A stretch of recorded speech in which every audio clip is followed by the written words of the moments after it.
Bienvenue dans cette mythique salle du Centre international de conférence El Mourabitoun de Nouakchott en Mauritanie, où se déroulent bien sûr les travaux du 31e sommet des chefs d'État de l'Union africaine.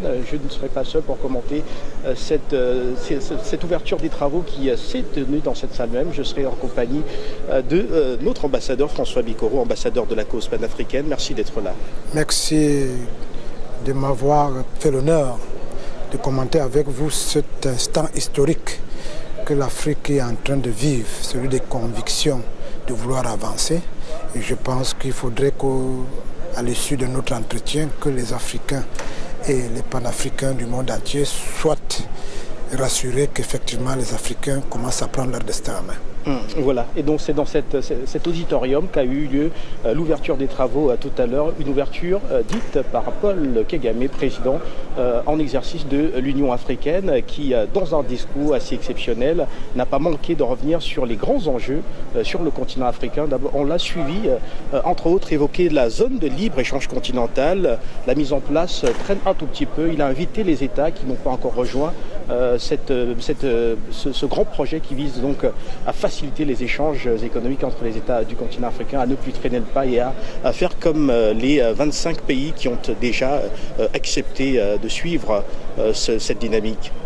Le principal défi de Paul Kagame depuis la présidence, sur initiative du président Idriss Déby Itno, qui, comme vous le savez, a été l'un des principaux instigateurs de cette marche en avant qui n'est pas forcée mais qui est pressée pour que l'Afrique, à l'issue de ce troisième millénaire, puisse donner une image positive à l'endroit de ses enfants dont vous constituez.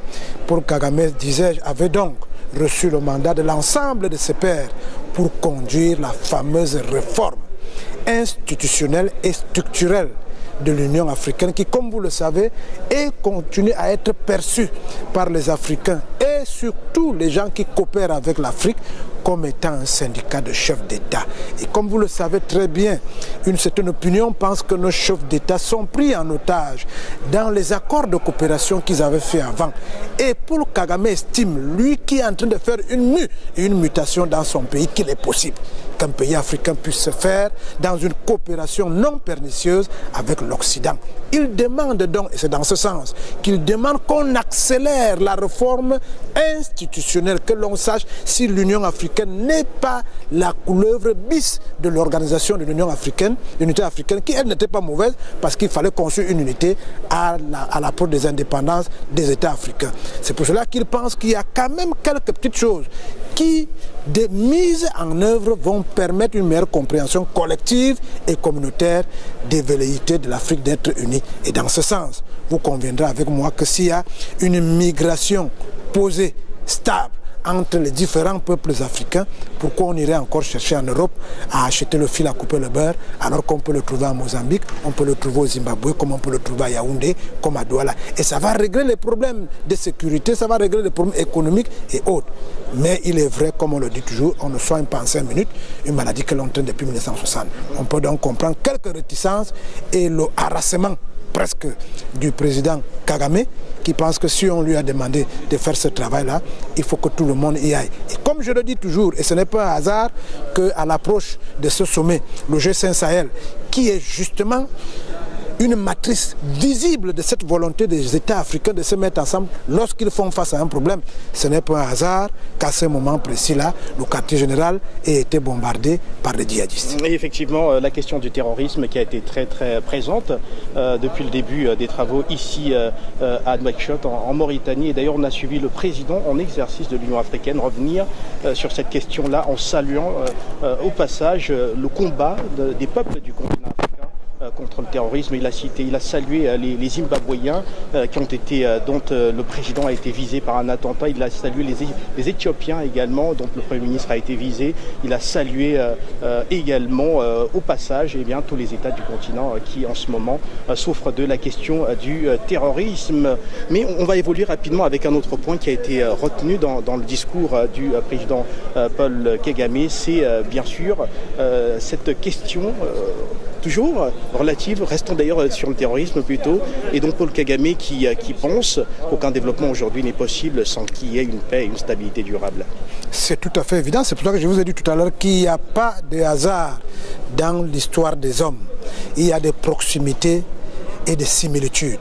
Le voyage du président Macron à l'approche de ce sommet et surtout le bombardement du quartier général, c'est-à-dire au cœur même des velléités de mise ensemble des peuples africains à solutionner un certain type de problèmes.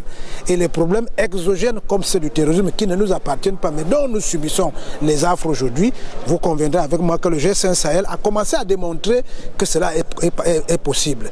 Vous savez aussi que c'est ici, à l'Union africaine, à ce sommet, que le président Mohamed Fakir a dit que le problème du nord-ouest et du sud-ouest ne saurait être un problème à contingence anglophone et francophone, mais plutôt un problème d'insécurité à l'intérieur du pays et insécurité transfrontalière.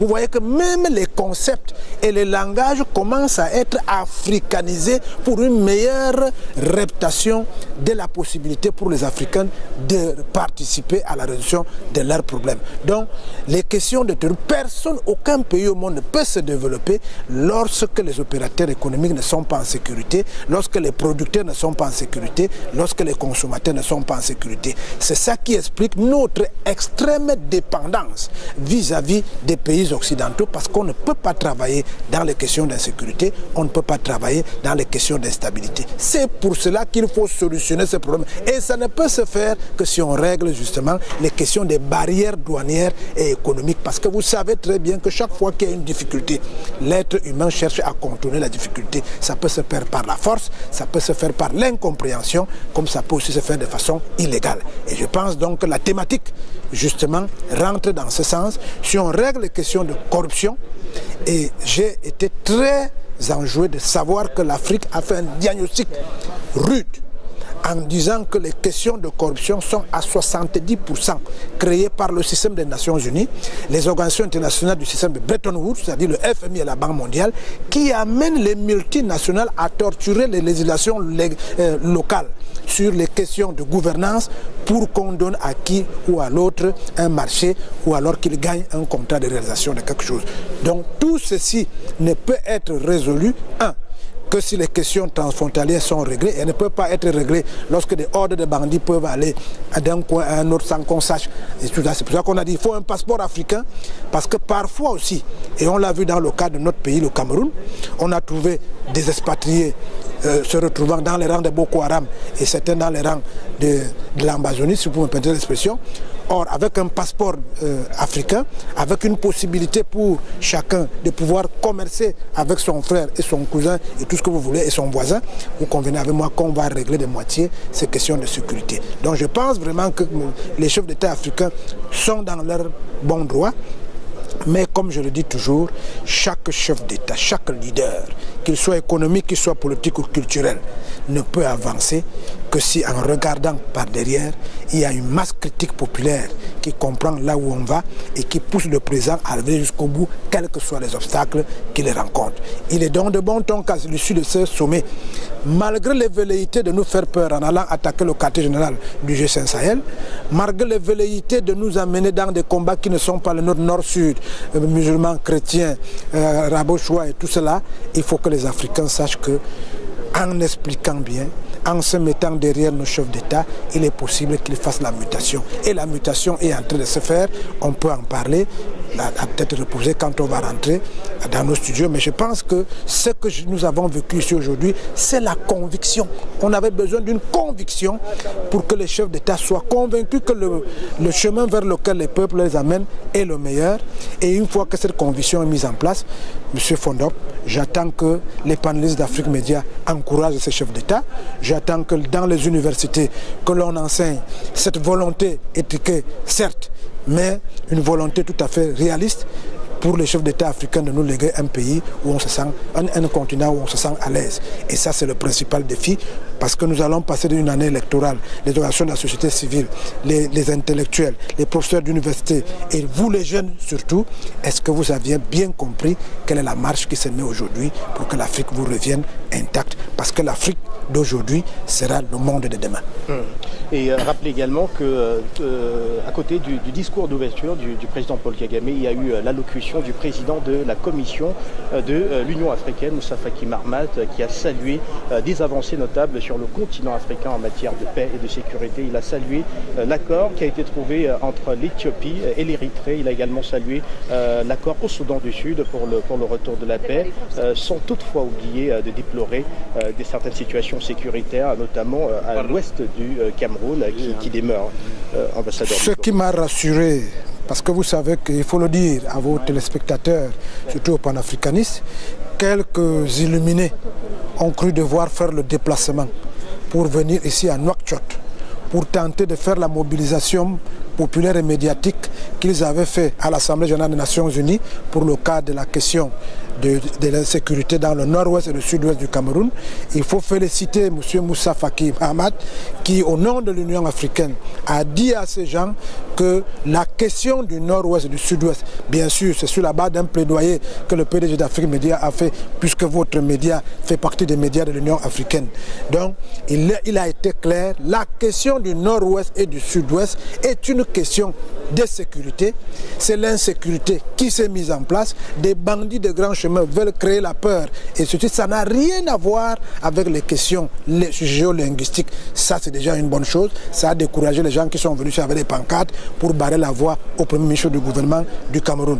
La deuxième chose, c'est qu'il a tenu à rappeler aux yeux du monde entier que les Africains savent déjà se mettre ensemble. La preuve que la question de Boko Haram est en train d'être réglée dans une synergie entre le Tchad, le Nigeria, le Cameroun, la Guinée équatoriale, le Gabon et autres.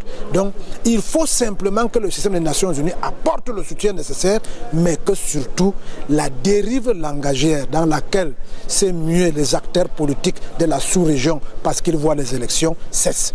Et effectivement, vous avez parlé des Nations Unies aux côtés de l'Union africaine, notamment on a suivi tout à l'heure la représentante du secrétaire général des Nations Unies qui a effectué le déplacement de la capitale mauritanienne et qui s'est donc exprimée en terminant que les Nations Unies accompagnent l'Union africaine dans les différentes politiques visant à préserver la paix et la stabilité sur le continent, mais également à donner un peu de dignité, à consolider, n'est-ce pas, cet élan de croissance économique qu'elle a d'ailleurs souligné dans son allocution.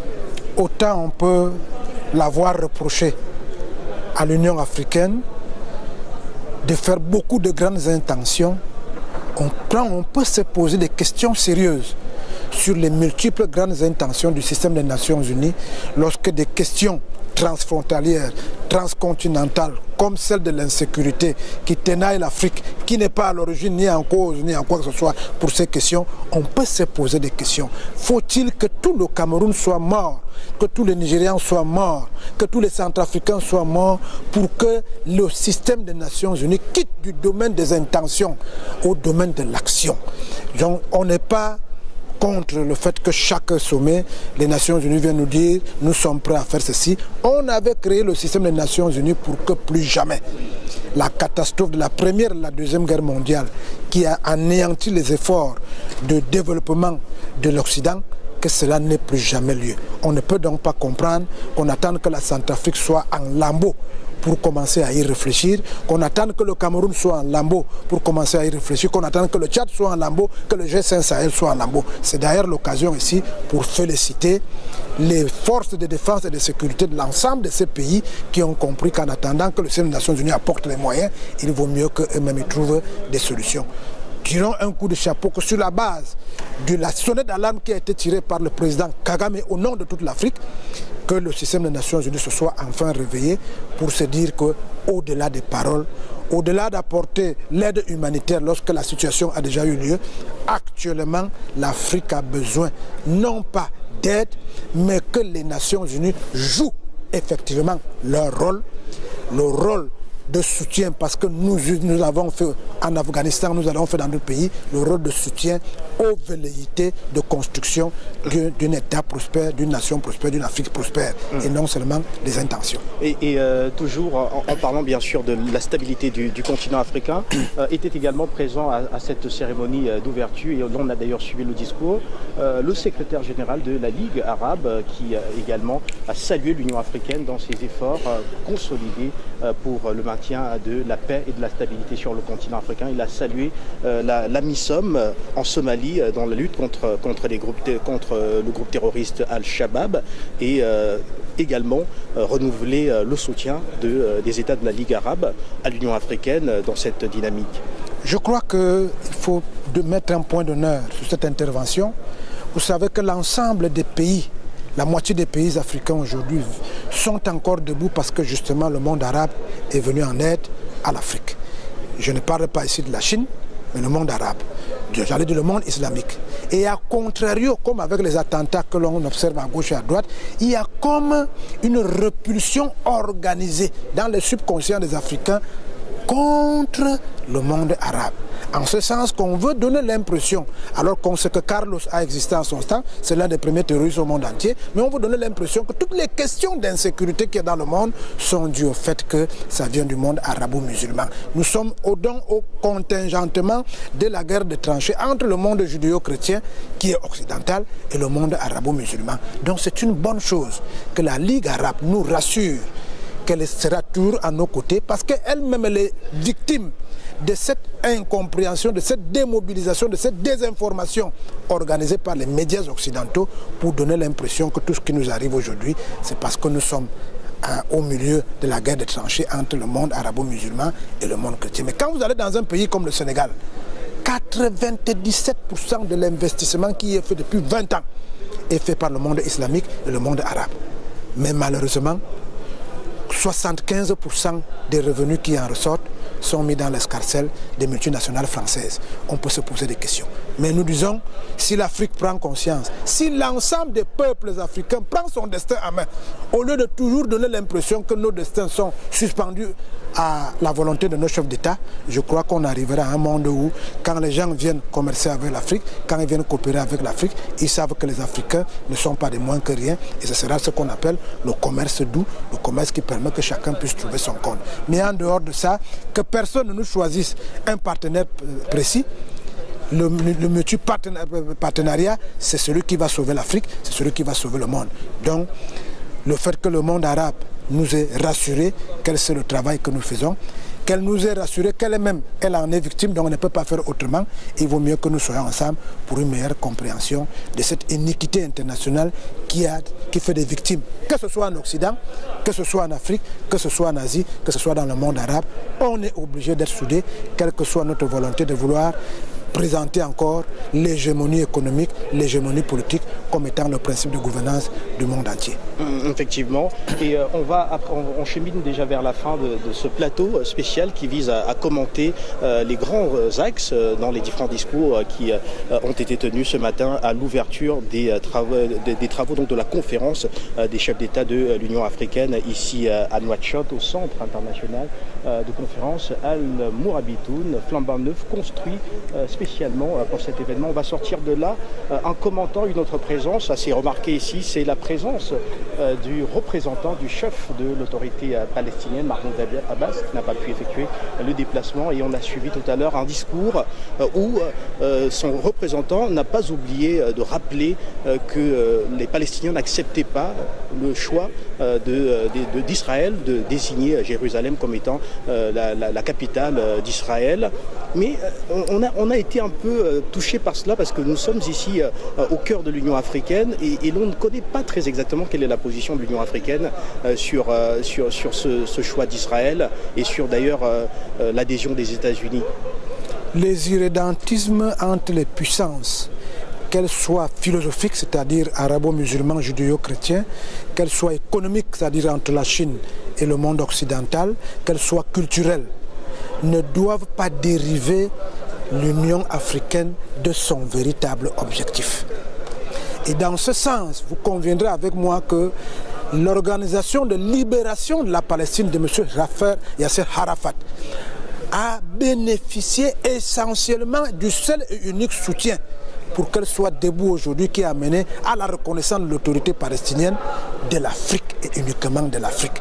Et dans ce sens, vous pouvez comprendre donc pourquoi chaque fois que l'autorité palestinienne, j'allais dire le peuple palestinien, qui aspire à un peu plus de liberté, à un peu plus de stabilité, à un peu plus de sécurité, et face à l'incompréhension d'un ou de deux de ses partenaires occidentaux, il s'empresse de se souvenir que la pression et le lobbying de l'Union africaine a toujours fait avancer les choses dans une meilleure cohabitation entre les Juifs et les Palestiniens, j'allais dire entre ces deux frères ennemis qui en fait représentent l'un le monde judéo-chrétien, l'autre le monde arabo-musulman. Donc il faut toujours comprendre cela sur le plan de l'historicité des événements, mais aussi sur le plan de l'histoire des relations entre la Palestine et l'Afrique. L'Afrique ayant été une victime expiatoire pendant des millénaires, esclavage, déportation et aujourd'hui néocolonialisme et colonisation à outrance, nous sommes des enfants siamois de l'histoire des relations internationales vis-à-vis du peuple palestinien. Mais comme avec le peuple sud-africain, vous conviendrez avec moi qu'on ne peut plus prendre une position parce que les choses ont évolué. Le peuple sud-africain aujourd'hui a un État multicolore. Le peuple palestinien a une autorité palestinienne avec un gouvernement. Ce qu'on lui reproche, c'est un peu trop de liberté qui laisse de temps en temps certains pans de sa société se remettre dans la guerre de tranchées arabo-musulmans, judéo-chrétiens. Notamment, je fais ici allusion au Hamas qui a gagné l'ensemble du Parlement en Palestine, ce que leur reprochent les autres. Mais il faut aussi comprendre que ces pics d'irrédentisme ne sont pas seulement perçus du côté des Palestiniens, ils sont aussi perçus du côté des Occidentaux. Vous savez que l'ensemble du monde occidental reproche à M. Donald Trump les positions qu'il prend, qui remettent en cause la fragile ossature des relations entre le monde arabo-musulman et le monde judéo-chrétien qui est en train de se mettre en place aujourd'hui dans cette région du Proche et du Moyen-Orient. Tout à fait. Et voilà, on va sortir définitivement en commentant les différentes présences ici, en parlant des chefs d'État bien sûr, les différentes présences ici à Nouakchott, en Mauritanie.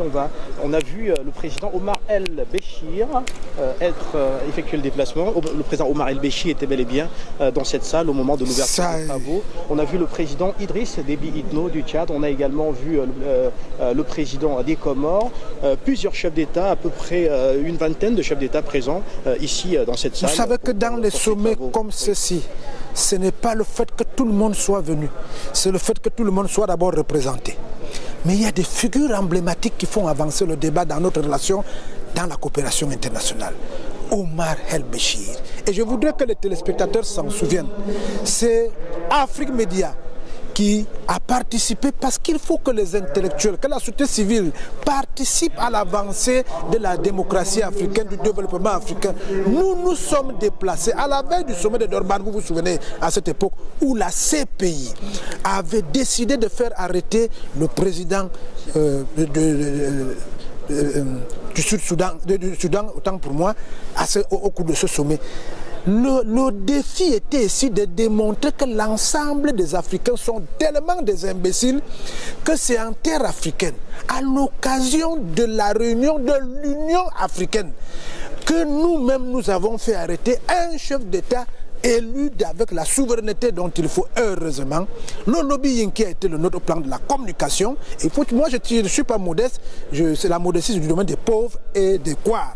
Il faut le dire ici, on a fait avec Justice Malema d'Afrique du Sud un lobbying qui a permis aujourd'hui que la CPI et son excavation occidentale ne puissent pas continuer à être utilisées comme une pression pour qu'on leur donne des marchés gratuitement. Donc la présence de ce président à ce sommet librement, se baladant comme un homme digne, prouve que contrairement à ce que les gens disent, l'Union africaine qui a connu son mouvement avec le président Idriss Déby Itno, avec le président Kagame, avec le président Obiang Mbazoua, les risques qu'ils ont pris de rappeler au monde entier que l'Afrique appartient aux Africains et que les Africains ne sont pas des imbéciles, le fait que vous reconnaissiez aujourd'hui qu'il est venu à ce sommet et que la CPI n'en parle plus aujourd'hui, que les médias occidentaux ne s'en émeuvent plus, veut dire quand même qu'on gagne quelques pans de souveraineté ici en Afrique. Merci. Et c'est à notre avantage. Merci à vous, ambassadeur François Bikoro. Et rappelez donc que parmi les présences toujours remarquées, il y avait celle du président Emerson Mnangagwa du Zimbabwe, ici présent ici depuis hier soir. D'ailleurs, on l'a vu à la réunion du Conseil paix et sécurité. Et il faut préciser que le président zimbabwéen nous a dit, il a l'impression qu'il y a beaucoup d'incompréhension vis-à-vis de l'acte qu'il a posé, et il invite Afrique Média et l'ensemble des médias du Conseil africain des médias à venir couvrir l'élection qui aura lieu au Zimbabwe, et avec la possibilité de constater qu'entre le vieux sage et son fils, les relations sont au beau fixe. Il a insisté pour que ce message passe, que le Zimbabwe est ouvert. C'est une mue qui s'est faite, ce n'est pas un changement. Il fallait bien qu'il y ait une mutation quelque part, et il voudrait que l'Afrique comprenne, parce que le Zimbabwe, c'est un point focal de notre révolution africaine. Voilà. Et également remarqué ici le président Macky Sall du Sénégal. Voilà donc fait le tour de cette ouverture donc de la conférence des chefs d'État de l'Union africaine ici au Centre international de conférence Al-Mourabitoun de Nouakchott. Merci de nous avoir suivis. Merci à vous, ambassadeur François Bikoro. C'est toujours un plaisir de servir l'Afrique. C'est un défi d'être avec des jeunes comme vous qui montent et qui prouvent que sans attendre qu'un chef d'État vienne d'abord vous donner, sans attendre que votre pays vous donne d'abord, vous démontrez à votre pays ce dont vous êtes capable de lui apporter si on vous donne un soutien. Voilà, merci à vous et on se retrouve très bientôt sur les antennes d'Afrique Média pour un nouveau décrochage.